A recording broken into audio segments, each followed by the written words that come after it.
We are 1-0 here in the 2025 season on Madden 24. And although most of the prospects are only 20% scouted, I'm already really excited by this upcoming draft class. Seems to be stacked from top to bottom with some really athletic offensive linemen. At the very top of the class is Evan Bacon. He is 22 years old already, but he has prototypical guard size at 6'5", 320. He's a really solid athlete. Great to elite acceleration, agility, change of direction, and strength. And he already has pass block and run block finesse, both at an A. So only 20% scouted, but looking like he deserves that top 5 projection. A little bit further into the class, we have Chris Durand, 6'5", 313, just 21 years old, but an incredible athlete. Great to elite, basically everything except speed, which is still good to great. And his skills, we have just run block and run block finesse at the moment, but that's a B and an A. So we could look to add a really solid run blocker to our ranks. Theo Cooper, I think, projects more as a center. He's listed at right guard for now, but 6'5", 314. He's 21 years old with A pass block, B run block, and his athletic ratings are what make me think he'd be more suited to center than that guard position. He might be a little bit taller than a traditional center would be, but he's got good to great strength and great to elite change of direction, but not particularly quick or mobile beyond that. And we do just know the pass block and run block at the moment.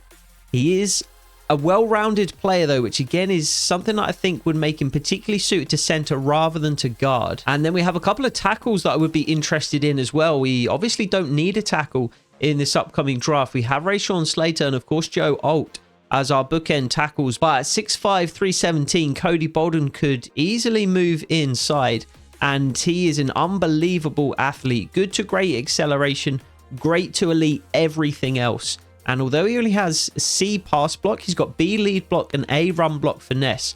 So depending on how those other run blocking attributes pan out, I could easily deal with that C pass block. And then it's a similar story for Xavier Farrell as well. Currently listed at right tackle, but again could easily move inside at 6'4", 308. Again, unbelievable athlete, only solid to good strength, but great to elite everything else. And he's got A run block, B plus block finesse. So again, depending on how the rest of those attributes pan out, we could have another very good guard on our hands. Guard is a significant need for us in the upcoming draft. As you can see, indicated by the green color code at the top there, guard, center, and edge rusher have each been indicated in green in this horizontal draft board that I have put together. Down the left-hand side, we have the prospects sorted out into blue chip talents, round 1, round 2, round 3 talents, and then day 3 projections. Across the top, we have our positions and our needs. Red, quarterback, indicates that we don't need that player at all. Yellow, running back, means that we could use that player in the draft. Orange means we have some need there, like at defensive tackle and wide receiver. Green means it is a need. Blue means it's an absolutely desperate need. And the 2 positions that we currently have indicated in blue are at tight end and at safety. And there are a couple of really intriguing tight ends at the top of the class. No top 5 or even round 1 talents, or even round 1 to 2 talents in this particular class. Just a 2 to 3 and a round 3 to 4 talent. Everybody else is a day 3. But the 2 at the top of the class here look really interesting. Jarius Mills is 21 years old. He's 6'2", 252. And he, again, is an unbelievable athlete. There are some crazy athletes in this draft.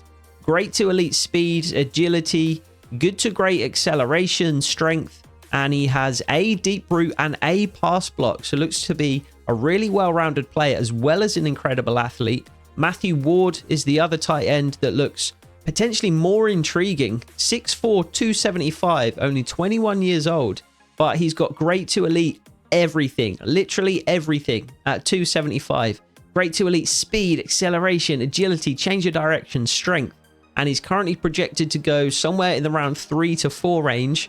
Catching traffic is an A, short route is an A. So obviously we don't know too much in terms of his actual footballing attributes right now, but an unbelievable athlete.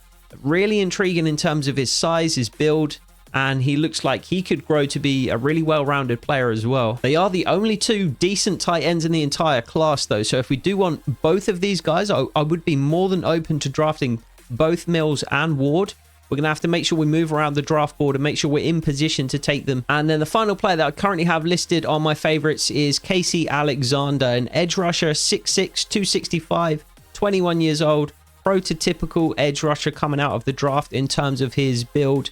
Again, really good athlete, great to elite acceleration and speed, good to great change of direction and strength. And he's got A tackle and A power moves. So again, only 20% scouted, but a round 1 talent. Already looks like that's probably around the right projection for him, but we'll see how those other attributes pan out. And I do have each of those guys listed on the horizontal draft board for now. Cody Bolden, Xavier Farrell at guard, Casey Alexander at edge are our round 1 talents. Jarius Mills and Chris Durand would be round 2 talents. Matthew Ward and Theo Cooper would be round 3 talents. No blue chip prospects just yet, although I haven't yet added Evan Bacon to the draft board. He'll probably go in that blue chip category in guard. So I'll keep you posted not only with the progress of those prospects that we are currently scouting, but with the rest of the class as well. But for now, we have a game against the Las Vegas Raiders to get to. Like us, the Raiders are currently 1-0, having won their first game 25-17. Not sure who that would have been over. Looks like it was over the Broncos, actually, since they've lost 17-25. So Raiders beat the Broncos in week 1, 25-17. And the Raiders have made some interesting additions to their team this offseason. They did, of course, sign Christian Wilkins from the Dolphins. A massive deal. 4 years, 110, something like that. 80-something million guaranteed. So he'll be a real menace in the center of that defensive line for the Raiders today. I think we're going to have far more trouble running the ball this week than we did last week. They did also, of course, draft Brock Bowers in the first round, 13 overall, to go with Michael Mayer. Back-to-back rookie tight ends for the Raiders. So we'll see how Brock Bowers performs early on in his career. Usually takes a little while for tight ends to get going, but at 79 overall hidden dev, maybe Brock Bowers will hit the ground running a little more than most. And the Raiders also drafted a really good guard in Jackson Powers Johnson, also hidden dev, 77 overall. Looks like he's about to become a 78. So the Raiders starting to build through the trenches a little more. It did slip my mind ahead of the previous episode that the Chargers have signed Hayden Hurst, so we've added him to the roster as well, ahead of Robert Tonyan at tight end. And it looks as though Aiden O'Connell might be getting the start for the Raiders today. I was expecting to see Gardner Minshew there, but we'll have to see who takes to the field because Aiden O'Connell is listed as the primary threat. We are going to, I think, go throw it deep. We're going to try and establish the run here today like we did last week. But throw it deep, I think, gives you the best coverage of boosts and bonuses to, disadvantages in terms of that faster reaction to the medium pass. These are our current focus players. We've got one last focus player left to unlock, but I've currently got Joe Alt, Lad McConkey, Junior Colson, Kamani Vidal, and Zion Johnson in there. So 4 rookies and a young guard that we are looking to develop. I always like to go 15 first downs in here just because that's so easy to hit. I tend to go either 250 or 300 depending on how I'm feeling. Let's go 250 today just to collect those few points. So I just want to guarantee that we get 40 points after this game so that we can unlock that final focus player. Let's allow 30 points or less and we'll try and throw 2 passing touchdowns with Justin Herbert. We're trying to get MVP for Herbert this season. It was a slow-ish start in week 1, so we're going to have to try and pick things up a little bit over the coming weeks. And no injuries in practice, so we do just have the 2 players missing for this one. Corey Linsley, a big miss at center, and Joey Bosa, also a big miss. He came up big with several sacks in the last game. I'm going to go pass protector for Joe Alt here. Agile is currently his top scheme fit, but I do want Rashawn Slater and Joe Alt to be extremely good pass protectors on the outside, and I do want our interior linemen to be more run blockers, and I do prefer Agile over power, so we'll go with that for Zion Johnson, make him a bit more well-rounded. Mark Glowinski is going to be playing at center for us today in Corey Linsley's absence, and the CPU can just handle the rest. And although we were victorious over the Ravens in week 1, our play calling was sketchy at times. So for that reason, I've also created myself a play call sheet so I can refer to this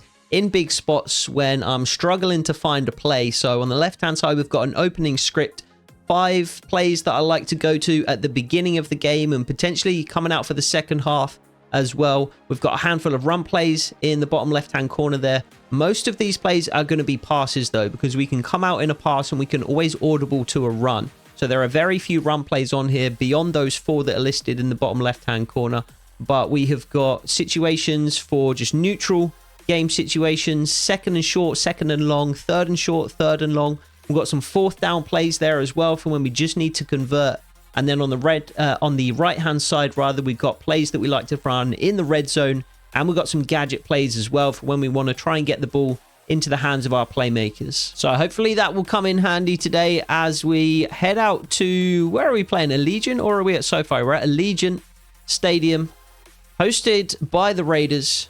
And we'll try and move to 2-0 on the early season here. So a big divisional matchup here at Allegiant. Both teams off to a 1-0 start, and it looks as though Aiden O'Connell is going to lead the Raiders out. I was expecting to see Gardner Minshew.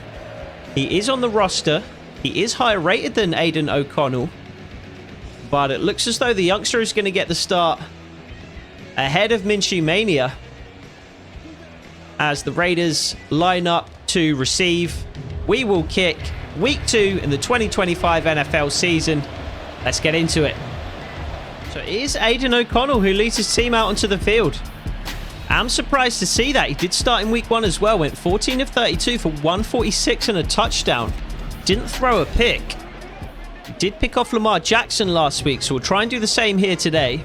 We did also sack Lamar Jackson a number of times last week, so we'll try and get at the young second-year quarterback early and often. He is going to go relatively deep in that intermediate area of the field on the first play of the game, but it's incomplete. It's going to be 2nd and 10.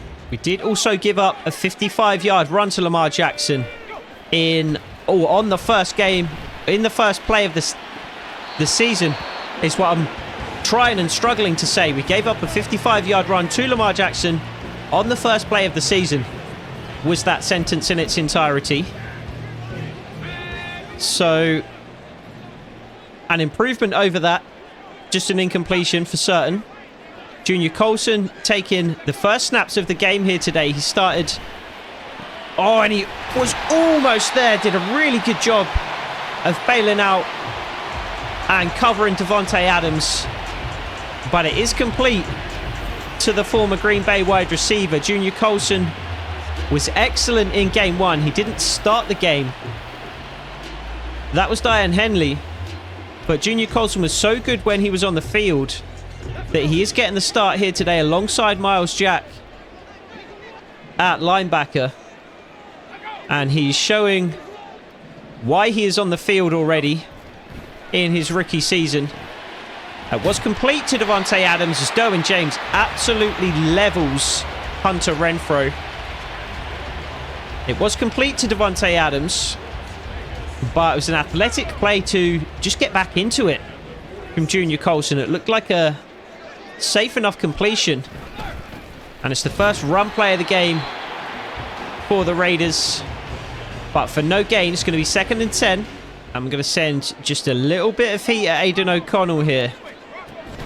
Hunter Renfrow in the slot, and it is complete, but it's a big, big tackle by, I believe, Asante Samuel. And we're going to go man coverage here on 3rd down, and we have lost our man, and so has Derwin James, and that man again is Davante Adams. And it's a big completion, a really nice start to the game from Aiden O'Connell. I was expecting to see Gardner Minshew, and it looks as though the Chargers defense has been planning for Gardner Minshew all week, because Aiden O'Connell is lighting us up at the moment. So it's going to be 1st and 10, not quite 1st and goal. And it's another big stuff in the run game. And it's going to be a 2nd and 9 from the 10-yard line. So trying to stand strong in the red zone. It's going to be another run. It's going to be cut back up the middle. Junior Colson is there to make the tackle. But the Raiders all the way down to the 1-yard line. And we're going to do really well to stuff the Raiders here. We're going to put 2 men in the A gap. And it's not going to be enough. This is an outside zone maybe. And the blocking held up well for the Raiders. And we managed to hold the Ravens to 3 points in a similar situation last week. We haven't managed to do the same here in week 2.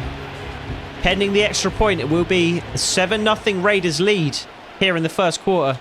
And we are going to have a chance to return this one. And the blocks were shaping up fairly nicely in front of Darius Davis there. But he couldn't quite break away from the Raiders gunner.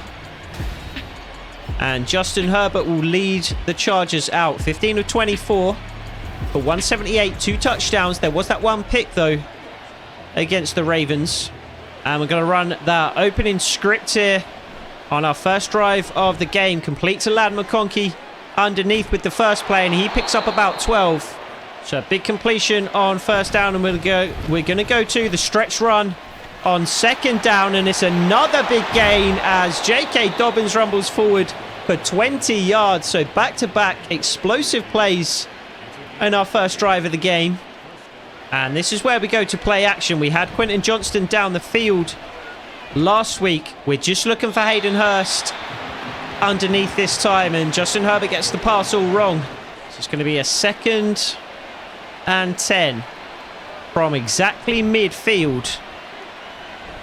And there's nothing there. Can we throw the ball away? We can't. It's Max Crosby in for the sack. There was nothing on for Justin Herbert, and he was too late to scramble away to his right. Max Crosby was in the backfield and wrapped him up, and it's a huge loss, and it's going to be a 3rd and an eternity here on our first drive. Max Crosby already in the zone, which is something you do not like to see. We're just going to run a screen here on 3rd down. J.K. Dobbins gets a respectable amount of yards out of it. Again, about 20 yards, I think. Just 11 yards. Oh, it was 3rd and 22. Never mind, so ignore me. 11 yards. But we will have to punt away on 4th down from midfield, though, so we could well pin the Raiders back in decent position. And it's a great punt, and it just goes through the end zone. With a luckier bounce there, we would have pinned the Raiders way back inside their own 5. But Aiden O'Connell instead is going to come out for his second drive of the game, as the Raiders holders without points on our first drive, having put up a touchdown of their own. So, going to try and force a 3 and out here. It's another run play, and it's a big tackle from Miles Jack. He's been good, a new addition to the Chargers defense. An addition that we made. Miles Jack is still a free agent in real life at the time of recording, and it's a toss play to the right, and we've got to get out there. Asante Samuel eventually does, and it's another injury on our defensive line. Morgan Fox has stepped in for the injured Joey Bosa today, and it looks as though he's going to be fine to carry on, to be fair. I'm not too worried by what I've seen there. So hopefully Morgan Fox is going to return before too long. Not sure who we've got along the defensive line now then. It's going to be, I guess, Tui Pelotu and Chris Rumpf. No, Khalil Mack will be out there. So it'll be Khalil Mack and Tui Pelotu, our defensive ends at the moment. And that does look to be the case. Raiders moving the ball, though. We've been able to do very little to slow them down so far. We've been half decent against them in the run. And it's a really bad drop out to the flat. Verdell, the running back, Derwin James needs to be careful, or he's going to have a flag thrown on him for taunting. But we catch a big break there as the Raiders running back fails to catch the ball. And it's going to be a 3rd and 5. It's going to be a scramble from Aiden O'Connell out to the left-hand side, and he just throws the ball away under pressure from Khalil Mack. And we do manage to force the Raiders to punt. It's not a 3 and out like we wanted, but it's the next best thing. And on 4th and 5 from their own 36, the Raiders will punt. So we will have another chance to score in the first quarter here. Let's see what Darius Davis can do on the return first of all. And again, the blocks had shaped up relatively well, but we couldn't quite find the edge before the Raiders tackler got in. So 1st and 10 on our second drive of the game, and we've got Josh Palmer underneath for a nice easy completion to get the drive going. And we're just going to run the ball here on second down. The blocks shape up incredibly well, and J.K. Dobbins again breaks free. He's gone 2 for 32 already today. And again, this is an incredibly inviting front to run on, so we will take the invitation and do exactly that.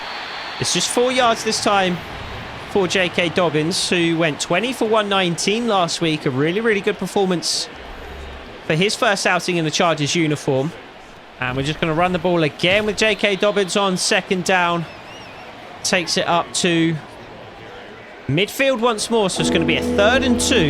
And a chance to convert here to keep the drive alive. Again, we're going to look over the middle. And it is going to be complete to, I believe, Darius Davis in the slot, and it is. So that's going to bring up a 1st and 10. And a chance to run one more play here before the first quarter elapses.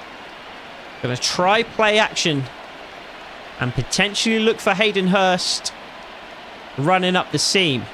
Lad McConkey also an option on this play, and Lad McConkey is where we're going to go with the ball.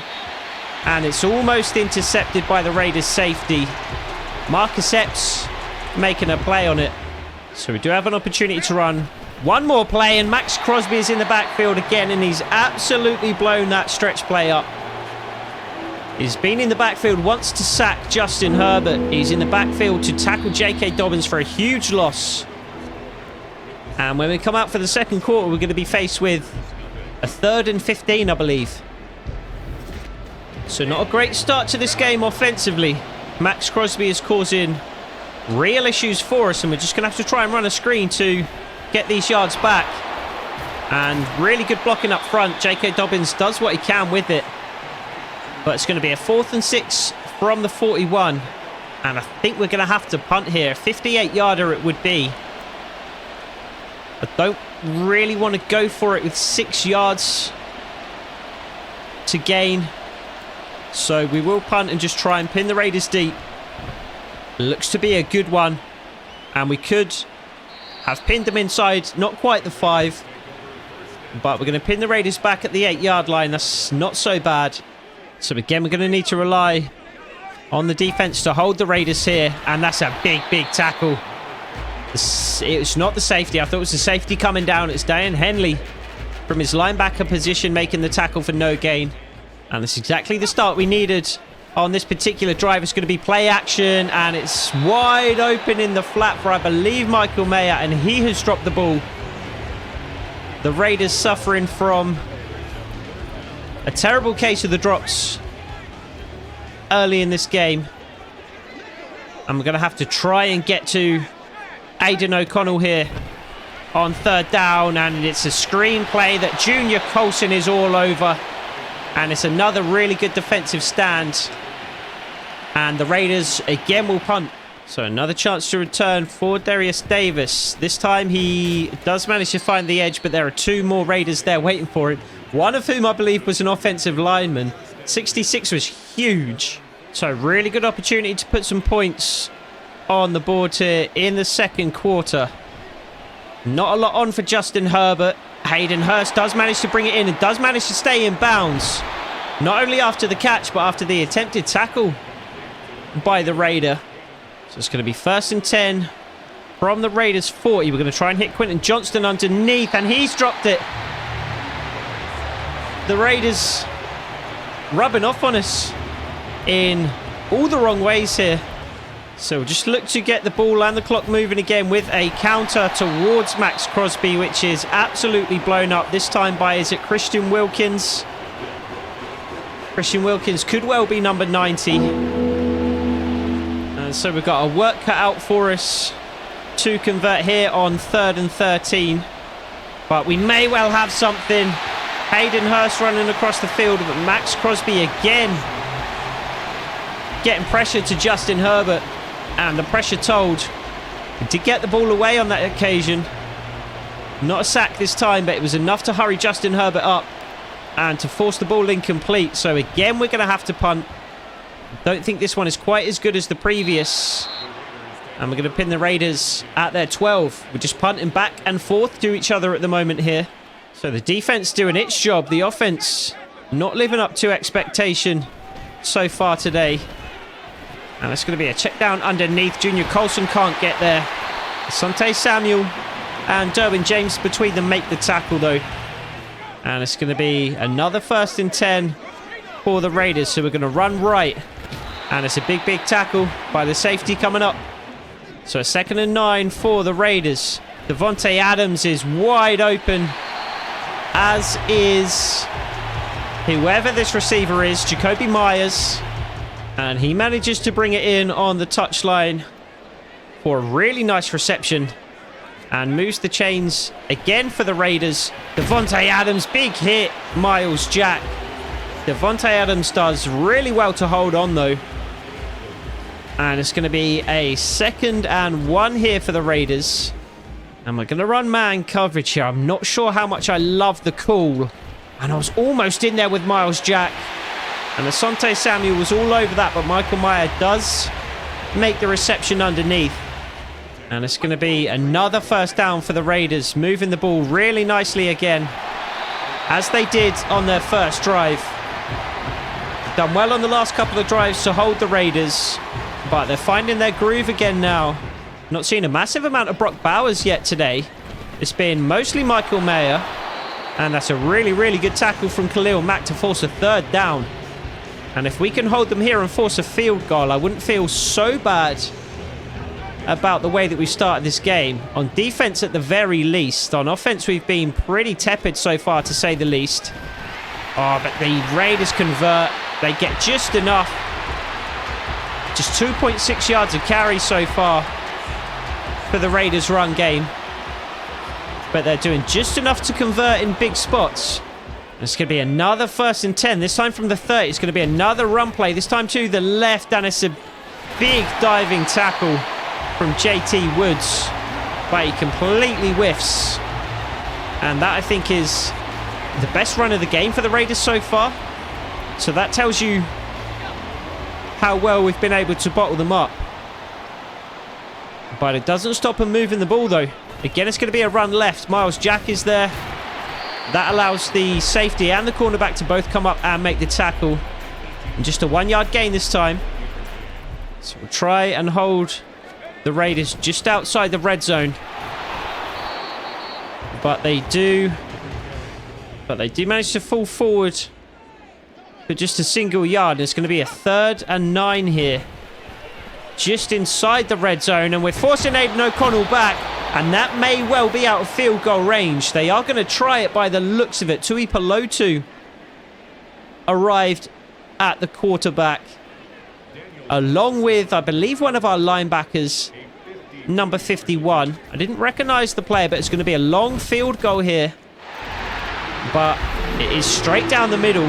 Maybe not quite as long as I initially thought. It looks like a 51-yarder. I mean, it's not short. It's not a gimme by any means.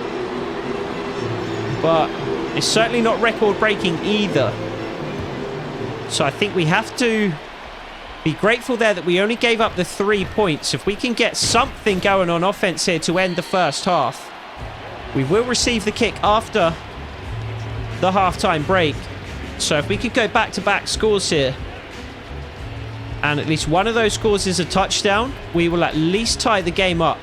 So let's try and get things going here on 1st and 10. It's Hayden Hurst. And again, he doesn't manage to hang on. So it's going to be a 2nd and 10 from our own 20-yard line. There's Lad McConkey underneath. I do want to get him running downfield a little bit more often. We're using him in the slot right now just because Quentin Johnston and Josh Palmer are so much more suited to the outside.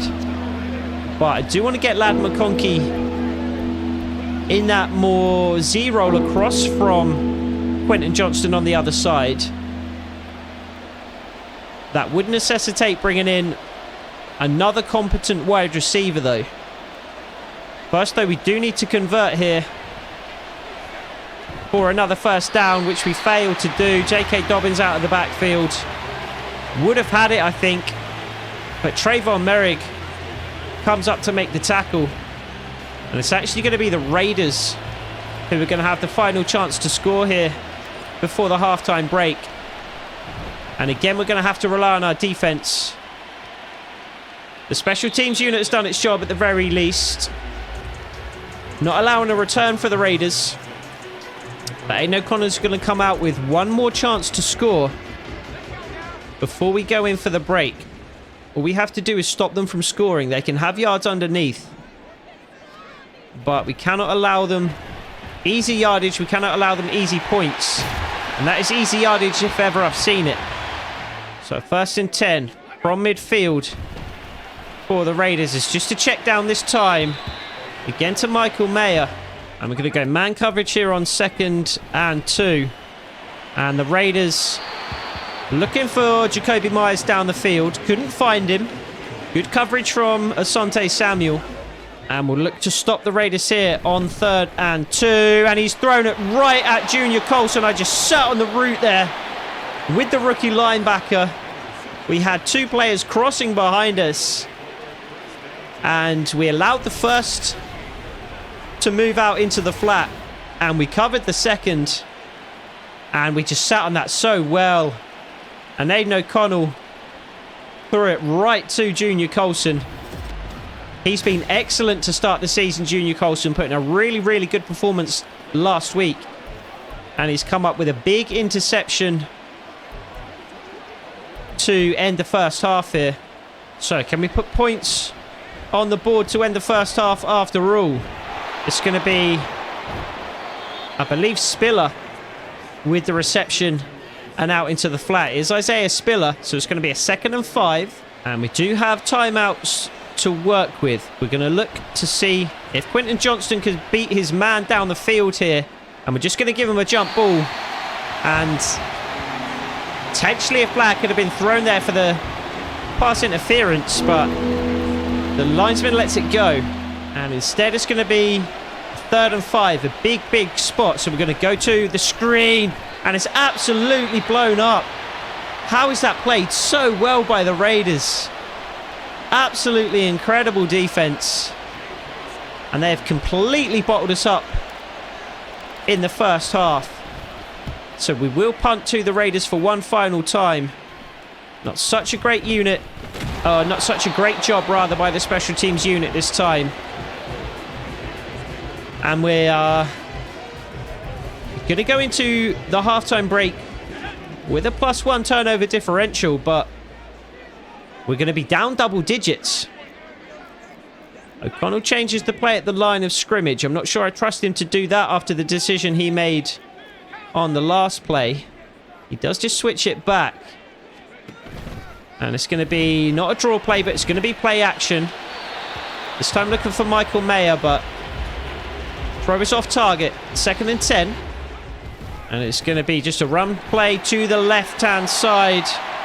Going to be 3rd and inches, and the Raiders will take a timeout. They can have the first down. Don't care about the first down whatsoever. And it is just going to be a run anyway. And with 0 timeouts left to call, the clock will just run out here. And the Raiders will be up 10-0 at the end of the first half. So the only consolation after that first half is that we do receive to start the second. And there is going to be a chance for Darius Davis to return here. But he's just going to take it up to the 22. So Justin Herbert will come out looking to lead his team in a second half comeback. The Raiders had all the time of possession in the first half. And that's a terrible, terrible throw. We did exactly the same last week. Just tried throwing the ball straight to the opposition to begin the second half. It was an interception with our first play last week. This time we get fortunate as the Raiders defender is unable to bring it in. J.K. Dobbins, really, really good blocking up front. Really, really good move from J.K. Dobbins. It's going to be a 3rd and 1, and we will have a chance to convert here after that disastrous start. So we will just try and pick up the first. We don't need to do any more than that. And we do have it with J.K. Dobbins, who's absolutely blown up. He's 8 for 44 today. And I think we do need to run the ball a little bit more in this second half, because it was working well in the first. That was the only real success that we had on offense in the first half, was when we were running the ball. We'll run out of empty here on 2nd down, though. Lad McConkey in the slot with the reception. It's going to be a 3rd and 1. So on the 43-yard line, I'm going to get aggressive here. I'm going to go for a play-action shot on 3rd and 1 with the intention of going for it on 4th down if we don't manage to pick it up. It's a big, big call, but we need to make something happen here in the second half, and I think we've got our man lobbed in just over the head of the linebacker. The Josh Palmer on the crosser. Quentin Johnson cleared out that side. Justin Herbert put it on the money. And it's a big, big conversion on 3rd and 1. Really well-placed ball just over the head of number 41 and right into the hands of Josh Palmer. And from the 33-yard line, we'll see what we can do here on 1st down. What we can do is hit Lad McConkey underneath again. Really, really good performance from him so far. And we're going to try and hit Josh Palmer again. This time on one of my favorite plays to run, just outside of the red zone. We don't have him though. And I think we're going to be called here for an illegal man downfield. And it is. We didn't have Josh Palmer on the initial read. Potentially we should have just scrambled left with Justin Herbert. But we're going to come back 5. It's going to be a 2nd and 10. It's a very hit or miss play, that one. Either works to perfection and it's a guaranteed touchdown, or it's an ineligible man downfield. And you're going back 5 yards. We all saw what happened on that one. Again, we're going to see what we can get here on 3rd and 1. We're going to be relatively aggressive with a play-action pass. And there's nothing I like here. I'm just going to throw it away on 3rd and 1. And we're going to go for it on 4th. We need a touchdown and a field goal. I ran that play with the intention of going for it, but I think I'm going to wimp out. And I am going to kick the field goal. We do need a field goal at some point. So maybe not the best play calling there. But I think it's right to kick the field goal in this situation, especially with the way the defense has been playing. So we'll kick it back to the Raiders and we'll see if the defense can continue how they were playing in the first half. The offense have improved ever so slightly. 3 points is better than 0. But as long as the defense continues to do their job, I think we should be okay. We're still very much in this game. So it's going to be a 1st and 10 for the Raiders. And a check down underneath. Miles Jack is there to tackle Jacoby Myers. We had him initially, but we left him to cover that route in behind. So it's going to be a 2nd and 1. A nice run play. Good blocking up the middle this time. It's going to be another 1st and 10 for the Raiders. Plenty of first downs today. It's going to be a run right, and we're going to be all over it. Junior Colson and Miles Jack there. And between them, they hold the Raiders to just a 2-yard gain. And an interesting formation here for the Raiders. Kind of an offset split backfield formation. And for the first time, it wasn't Brock Bowers, was it? I saw number 13, and just in my head, I thought Brock Bowers. As Hunter Renfrow wears number 13, but Bowers was drafted at 13 overall, which is why he popped into my head. We still haven't really seen him at all today. It's been a lot of Michael Mayer and almost a 2nd interception. And this time it bounces off the hands of Derwin James, who has been all up in Hunter Renfrow's grill today. Almost caught a taunting penalty in the first half. And there probably should have been one thrown there. He's actually putting his hands on Hunter Renfrow as he's taunting him this time. Another chance to return for Darius Davis. This time with a bit of space. And we just got caught up on the blocks. Been so close to breaking one of those today. And that was as close as we've come. But again, the defense does do its job. And the offense can come back out with a chance to tie up the game here. So Herbert back out for another 1st and 10. And we've got J.K. Dobbins underneath, but it's broken up. Really haven't been good enough on 1st down today. It's an unusual thing to say, because the game doesn't tend to be dictated by how well you do on 1st down. But we have just set ourselves behind the sticks on so many occasions with incompletions on 1st down. And again, we find ourselves just trying to get back to 3rd and manageable and trying to pick it up, which is what we managed to do again. And J.K. Dobbins breaks free up to the second level. He's broken tackles today, J.K. Dobbins. The blocks have been setting up well for him initially, and as he's got to the second level, he's been able to break free for additional yardage. And we are just about managing to move the ball here. It's not looking pretty at times, but we are just about managing to pick up some yards. And Justin Herbert is going to do that with his legs. We saw Herbert get injured last week as we ran him 6 times in the game. Definitely trying to dial back on that here today. But when the yards are there, like they were on that occasion, we do need to try and take them. We are trying our best to throw an interception today. But again, thankfully, it's just a breakup. But again, we're going to be aggressive. 3rd and 4 at midfield. We're absolutely going for it on 4th down if it gets to that. But Andrew Norwell, really, really good blocking. The initial just kind of chip block on the offensive lineman, and then to get out and push the would-be tackler away from J.K. Dobbins. He's been another new addition this year. Another new addition that we've made. And he has been absolutely excellent. And there's J.K. Dobbins underneath. He's had a heavy workload today. Not just in the run game, but in the pass game as well. And we are going to have to look to dial that back a little bit here in the second half. So the rookie Kamani Vidal comes in for his first snaps of the game. Somehow manages to break several tackles there and rumbles forward for 13. And we're going to go play action out of the weak eye formation here on 1st down. And we're going to have Quentin Johnson if we can find him. And he drops it again. Come on, Quentin. Justin Herbert puts it on the money for the 2nd time today. And Quentin Johnson in return puts it on the ground. But he can be such a lethal target. And we're going to throw it up to him here. And he's down at the 1. Justin Herbert going back to Quentin Johnson, who dropped the ball on the previous play. Showing some faith in the young wide receiver. 2 drops so far today. But Herbert goes back to him in a big spot. And he finally makes the reception. His first of the game. And we are down at the 1-yard line, with a chance to tie this game up after being down the entire game so far. And J.K. Dobbins is going to get the call. He's been a big reason why we've been able to move the ball at all on offense here today. So on the 1-yard line, I don't see anybody who deserves it more than J.K. Dobbins. And he does take it in for the Chargers touchdown. It's absolutely drilled after the fact. But with 10 points now on the board and the game all tied up, he's not going to care.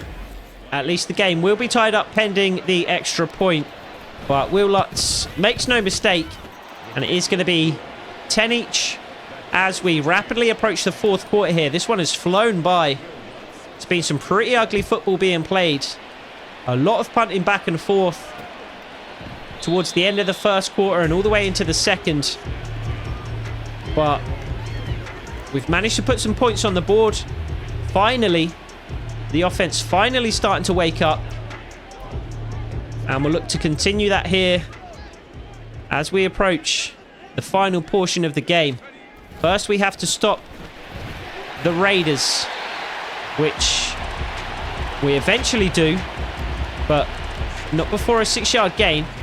So it's going to be a draw play for the Raiders. And a big, big gain. Best run of the game for the Raiders running back. And they are over 100 yards rushing now. It's the first real big run that we've given up. To be fair, we have been very good against the Raiders run game. And we're going to try and cover Devontae Adams down the field.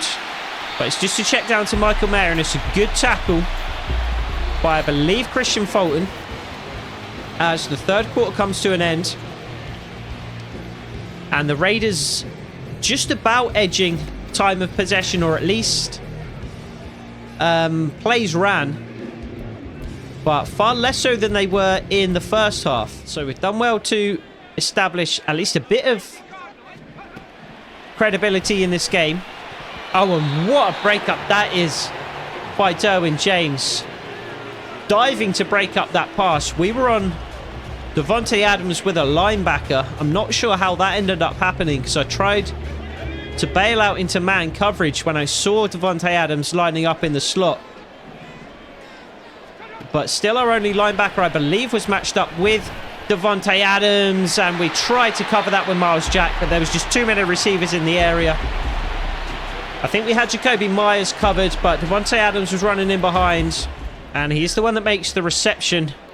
It's going to be a 1st and 10 for the Raiders, as it's going to be play action and incomplete as Hunter Renfrow lays out to try and bring that errant pass in, and the Raiders will run out of empty here on 2nd and 10. We're going to double Davante Adams, but he's going to get the ball anyway, and Davante Adams drops the ball. I think maybe the wide receiver catching sliders need a slight adjustment after this one. We didn't see many drops in the first game against the Ravens, to be fair. And the drops that we've seen in the game so far have been from players that you would expect to drop the ball, as Diane Henley gets in for the sack to absolutely blow that up. 2nd sack of the game for the Chargers. 4th and 18 for the Raiders.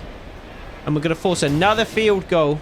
So I was saying the drops have been made by players you would expect to drop the ball, up until the point where Davante Adams dropped it when he was wide open about 8 yards away from the quarterback. That's not something you would expect by any means, which is why I might look to address the wide receiver catching sliders slightly.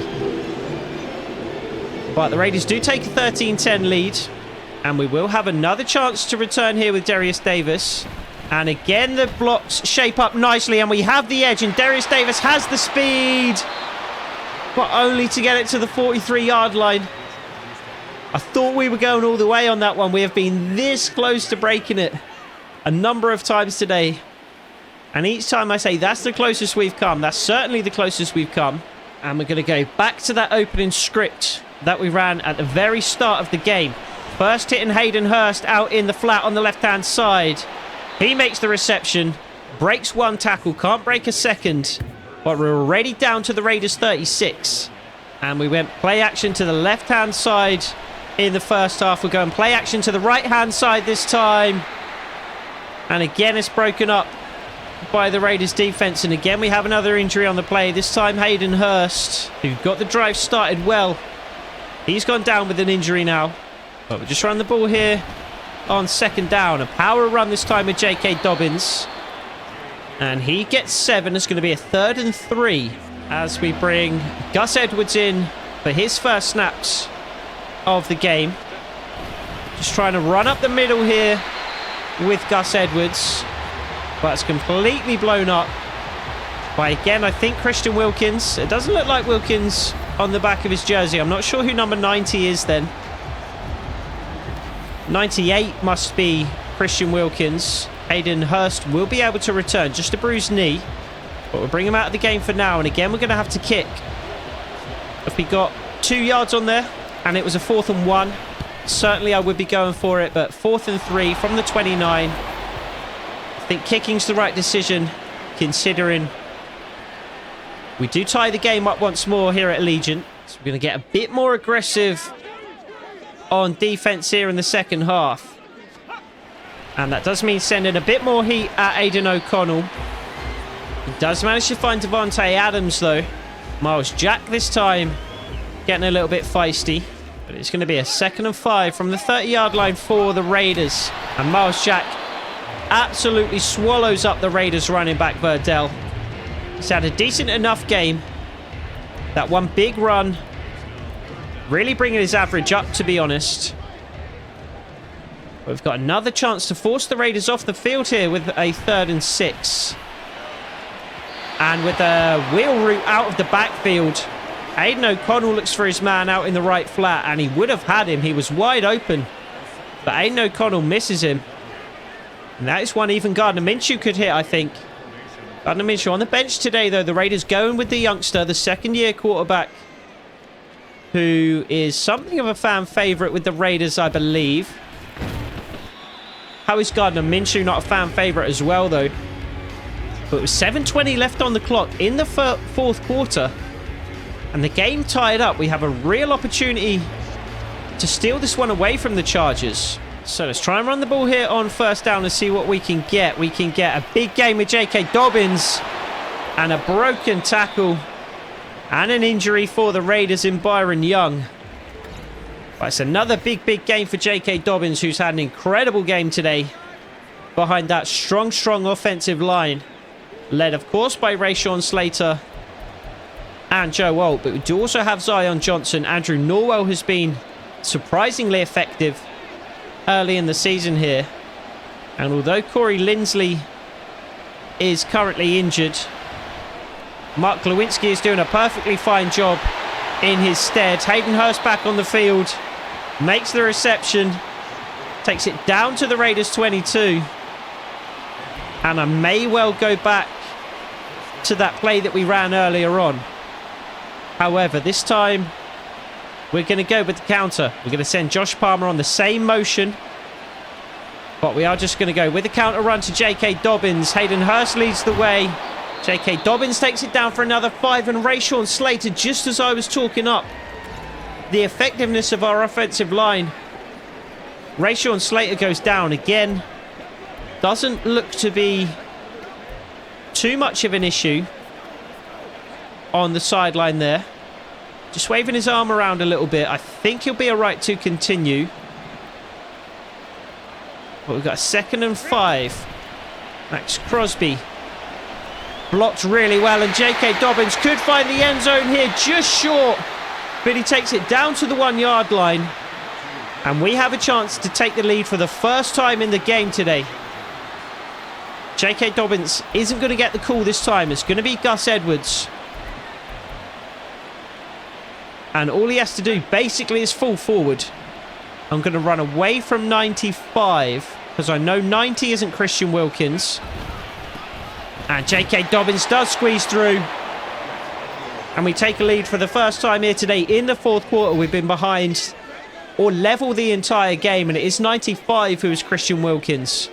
So we made the right decision to run away from 95 there and towards number 90. And that did allow Gus Edwards to squeeze through the gap as 56 came up to try and make the tackle. But we have the lead. Currently sitting at 6. Now sitting at 7. And if the defense can come out and make one more stop, we should really win this game. It's a shoulder strain for Rashawn Slater. Injury risk is medium, so we're just going to bring in Jordan Salyer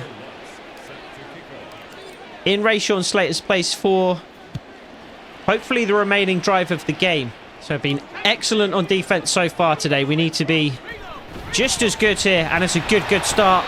Raiders try and run the ball. Miles Jack is all over it. It's just a 1-yard gain. So 2nd and 9 for the Raiders. I'm anticipating a pass play, and it is a pass, and it's complete to, is that Brock Bowers, number 88? It is Brock Bowers. We haven't seen a lot of Bowers today. It's his first reception of the game, but it goes for 26 yards. And we were just too slow covering that over the middle. I'm not sure what was taking us so long with Miles Jack to move across with Brock Bowers as he ran in behind. But that's entirely on me, that one. Should have been far more active and alert there. So I did see him coming. I just didn't cover it well enough. Jacoby Myers makes the grab, but corralled immediately by Junior Colson and Miles Jack. 3 for 33 today, Jacoby Myers. I feel like he's made more of an impact than his numbers suggest. Did have that big drop earlier, though. So a 2nd and 4 from midfield for the Chargers. Again, a check down, again dropped. And I will dial those sliders back a bit for wide receiver catching, or dial them up a bit, rather. There's just been too many drops today that there really shouldn't be. And again, same again. That should probably be another catch. I mean, it is only Jacoby Myers, and the throw was slightly behind him. But that should probably still be a catch. It was a tough catch. But the Raiders are going to go for it here on 4th and 4 from midfield. If we hold them here, we likely win the game. But we don't hold them here, they do convert. 19 for 35 for 214 and an interception today for Aiden O'Connell. Can he turn it on when the Raiders need him to the most? Junior Colson into the backfield, and he can't quite get there. He does a really good job to fight off the block and just kind of stands in the face of Aidan O'Connell. And he does force the incompletion, but potentially that could have been a sack in a big, big spot. And it's another check down. This time the throw was errant. That one wasn't so much a drop as it was inaccuracy from the quarterback. It hit the receiver in the knees, basically. So again, a chance to hold the Raiders here on 3rd and 10. And we do a good job of it initially, but the second effort, Jakobi Meyers breaks free. I thought we'd done enough, but Aidan O'Connell, under pressure from multiple charges, scrambles away to his left-hand side, manages to flip his hips back square, and delivers an absolute dart to Jakobi Meyers running across the middle of the field. That's such a big play from the young quarterback. And it's another play that gives the Raiders life here when we thought we were squeezing it out of them. And there's absolutely nobody there.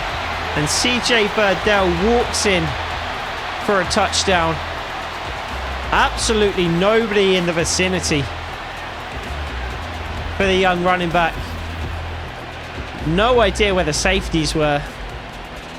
We were in man coverage and we did send a blitz, so I guess they were out wide covering their men, but one of them surely should have been manned up on the running back. Not sure whose responsibility it would have been. I would imagine one of those two safeties, but they were nowhere close to the play. So the Raiders tie it up. 2:44 left on the clock right now. So we have the chance to just put any points on the board and win the game here. We'll start from the 22-yard line. Got 39 seconds ahead of the 2-minute warning. And we do still have all 3 of our timeouts. We only need to get the ball into field goal range. So let's see what Justin Herbert can do. Can he lead his team to victory? Kamani Vidal starts things off with an 8-yard gain. And we'll just take it down to the 2-minute warning here. I don't want to run another play. We do have all 3 of our timeouts, so we're not in a hurry. And we would rather more time ticked off the clock. And we will just get the clock moving here again on 2nd down. We are running at Christian Wilkins this time, but he's got such little help along his defensive line there that I felt comfortable doing so. It's going to be a 1st and 10. I'm going to try play action here. I'm going to be quick to throw the ball away if there's nothing there, which there isn't. Max Crosby in Justin Herbert's face. But down to 1:17, and we just throw the ball away to live another down on 2nd and 10. So we do have to be careful with the clock now. We let a little more time run off than I would have liked there. And so we are going to take our first time out with 1:12 on the clock and a 3rd and 1 to play. And we're just going to try and convert here on 3rd down. And Max Crosby is in the backfield again. And we don't manage to get it. The Raiders take a timeout. It's 4th and 1. We're on our 46-yard line. I know I want to win the game here. I'm going for it. So in a big, big spot on 4th and 1, we are going read option. We're just going to hand it off, and we are going to have it all day with Kamani Vidal, and we are going to take our 2nd timeout. Huge risk for Jim Harbaugh, but a really aggressive decision. Does pay off. We've got a fresh set of downs. 1 timeout left to use, and we are in Chargers territory. We do need 10 or 15 more yards, though. Lad McConkey is wide open, and he already has those 10 or 15 yards. Takes it out of bounds, and we are down to the Raiders 28. McConkey has been killing the Raiders underneath. Only 6 for 58, but he's been wide open just like that in big, big spots throughout the game today, and that is the biggest spot he could have been open in. And we can afford to be a bit more conservative now. We're just going to run the ball and set up the best field position possible for Will Lutz. The Raiders with just a single timeout remaining, and they have just used it. So this is likely going to be our last play of the game, and Kamani Vidal might have a touchdown. He doesn't quite, but we're going to let the clock tick down. We're going to take our timeout with around 5 seconds left on the clock. And we are going to kick a field goal. I mean, we don't even need to leave those 5 seconds on the clock, to be honest. We could probably just run one more play and allow it to tick down all the way to 2 or 3 seconds. And then the field goal will take all of the remaining time off. J.K. Dobbins takes it forward for 2 more yards. No timeouts for the Raiders, so they can't ice us. But with 2 seconds left on the clock, Harbaugh does take his final timeout of the game. And Will Lutz is going to line up the field goal to win it here late at Allegiant Field. Allegiant Stadium. Stadium, probably, I would imagine. Regardless, it's going to be a Chargers win at Allegiant in week 2 to move to 2-0 on the young season. A win over the Ravens in a close-fought game in week 1. An even closer fought game in week 2 against the Raiders. Big divisional matchup. Aidan O'Connell played remarkably well, considering we didn't even expect him to be on the field today. He certainly outplayed Justin Herbert. Or did he? Looking at their stat lines, they are almost identical. 232, 0 touchdowns. Justin Herbert doesn't have an interception to his name. And he didn't throw quite as many passes, but 20 completions for 232 yards and 0 touchdowns is remarkably similar. Aidan O'Connell did have that interception, but I do feel like he played better than Justin Herbert. J.K. Dobbins had another really nice game. 18 for 109 and a touchdown today. Kamani Vidal was really solid, 6 for 48. And Gus Edwards came in and had 0.3 yards per carry, but with a touchdown to his name, so we won't complain. Lad McConkey was good. He brought in 7 catches for just shy of 60 yards. J.K. Dobbins went 5 for 40, so he was responsible for a yard shy of 150 yards from scrimmage today. Hayden Hurst had a couple of big catches for 61 yards. Josh Palmer 2 for 31. And Quentin Johnson with just a single reception today for 23 yards. Defensively, Miles Jack had 16 tackles, which is an enormous number. Junior Colson had 8, including an interception as well. Handful of tackles for loss. Diane Henley and Miles Jack with a couple. Tui Pelotu, Fox and Joseph Day had 1 each. And Diane Henley also got in for a sack. And Morgan Fox and Sebastian Joseph Day shared 1. No forced fumbles or touchdowns today. So 2 3-point wins to start the season. 27-24 over the Ravens before we just won 23-20 over the Raiders. So we are 2-0, but only with a plus 6-point differential. And we do have our first mock draft to check out for the season. Nick McMillan is currently slated to go number 1 overall. Evan Bacon, the guard that we were extremely interested in, is slated to go 2nd overall. We know a little bit more about him now. There was only 2 A's previously, I think, for run block and pass block finesse. Run block finesse also now has an A, as we find out 10% more about him. Xavier Farrell is slated to go at number 4. I'm surprised to see him so high. He is just a round 1 talent rather than a top 5, but he is an incredible athlete. And again, what did we know before? An A and a B, I think. So another A has been added for Farrell. And I think I can see also Cody Bolden up to 45%. He's slated to go very, very high in this draft as well. Unbelievable athlete. He's got B lead block. We knew C pass block. We knew A run block finesse, but we also now know he's got A pass block finesse. So I'd imagine he's a agile type. So 3 of our primary targets slated to go in the top 6 picks in the draft. It is early. It's only mock draft 1, but we have had a really good start to the season. So I don't anticipate picking quite this high come the end of the season. Casey Alexander is currently slated to go to the Saints at 9 overall. Do we know anything more about him? We know B Playrec, but that's not massively influential at this stage. Jimmy Barnett, Ronnie Westbrook. Dion Spurlock was another player that might be worth looking at. I haven't added him to my big board yet, but as you can see, another incredible athlete at left tackle. Great to elite, almost everything. Only decent to solid strength is a little scary, but again, although he's listed at tackle, excellent guard size at 6'4", 318. He is 23 years old already, and we only know A, awareness, impact block, and lead block. I mean, they're all A's, which is obviously what you want, but I don't know anything about his really important attributes. Those are three of the least important attributes we could know about Dion Spurlock at the moment. So we could look to add him as we find out more about him. Daryl Yancey is 6'6", 316, so a little awkward in terms of size at the guard position, but again, looks good. A pass block finesse. He is a pass protector though, so I don't imagine he's going to be a fit for us. I want more of a run blocker if we are going to go guard.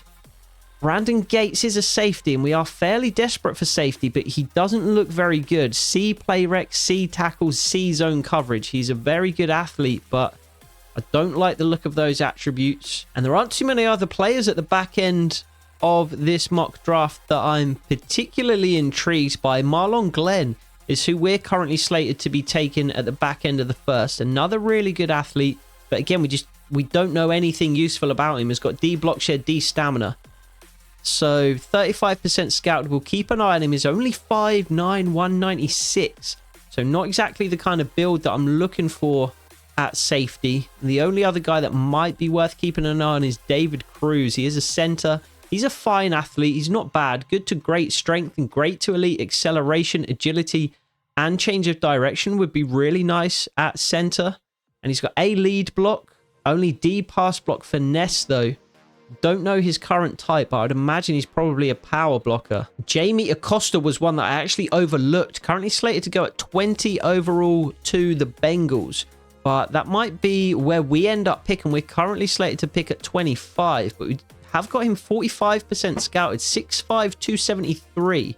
So kind of a Joey Bosa build would be a perfect replacement. Good to great acceleration, agility, change of direction, great to elite jumping, good to great speed and strength. So another fantastic athlete. This draft is just absolutely loaded with athletes.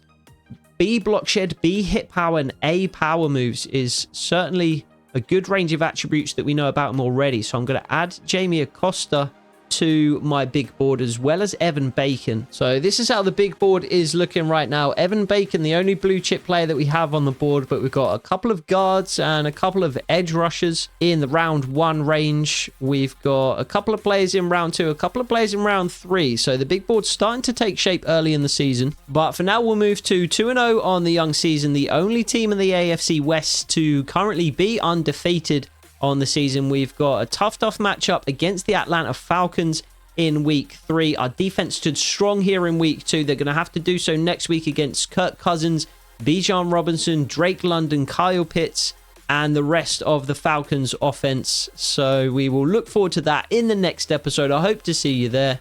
Take it easy.